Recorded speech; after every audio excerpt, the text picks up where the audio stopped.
Bwana Yesu asifiwe. Na kusalimu katika jina la Bwana wetu Yesu Kristo. Kwa majina naitwa Mwalimu Dr. Charles Daniel Charles. Kwa niaba ya GMI Ministry, yani Gospel Mission International Ministry, tumepata neema ya kukuandalia ibada nzuri kabisa, ibada ya mkesha wa maombi inayokwenda kwa jina la Transformational Prayer Overnight Season 1, ambapo tutaongozwa na dhimu inayosema kwamba start your impossible. Anza kisichowezekana, anza kilichoshindikana.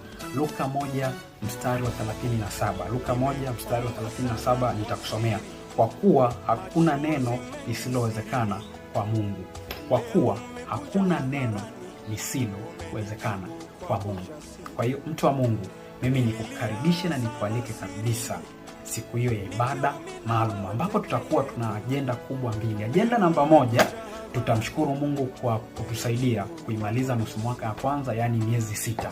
Haikuwa rahisi na sio kitu kidogo sana. Najua from January, February, March, April, May, June sio kitu kirahisi. Wako ambao tumewacha njiani, wako walioishia mwezi wa 2, wa 3, wa 4 na 5, lakini mimi nawe ni nani tumefika mwezi wa 6. Haijalishi kuna mambo mangapi yametokea katikati ya safari yako ya hii miezi 6, lakini tumeagizwa tumshukuru Mungu kwa kila jambo. Kwa hiyo tutapata wasaa mzuri kabisa kumshukuru Mungu, sisi na familia zetu, sisi na wapenzi wetu, sisi na familia, wachumba, sisi na masomo yetu, sisi na ndugu zetu na kila kitu chetu. Tutapata wasaa mzuri sana kwa kumshukuru Mungu.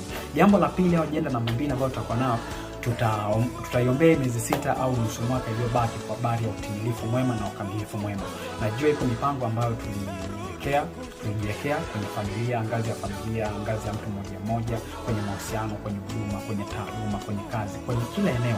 Najua kuna mipango mikakati tuliyojiwekea sisi kama watu ambao ni matured spiritual and physical. Hivyo basi, haijalishi hiyo mipango imekuwa ni migumu kutimilika kiasi gani, au haina dalili wala chembe zozote za kuonyesha kwamba inatimia, na ndio hivyo mwaka unaelekea kuisha. Tuko katikati ya mwaka. Kwa hiyo sasa, mtu wa Mungu, karibu sana siku hiyo tuweze kumfanyia Mungu ibada. Tuje tumuombe Mungu. Yeye anasikia. Yuko Mungu mbinguni ambaye anasikia maombi yetu na anajibu. Tukimwomba kwa imani, anasikia na anajibu. Karibu sana mtu wa Mungu. Nikukumbushe tu kitu kimoja. Mwezi wa 6 ndio mwezi ambao malaika Gabriel alitumwa na Mungu kwenda mpaka mji mmoja Galilaya, ambako alikutana na yule mwanamke Bikira, yani Mariamu. Hivyo ziko habari njema ambazo ukimpazia Mungu sauti, atamtuma pia malaika wake aweze kukuletea taarifa na habari njema. Neema ya Mungu naamini itatufunika na itatuwezesha, na iko nguvu ya Roho Mtakatifu itakayotuvika siku hiyo. Iko nguvu ya Roho Mtakatifu itakayotuhudumia, na nguvu za Mungu zitakufunika kama kivuli.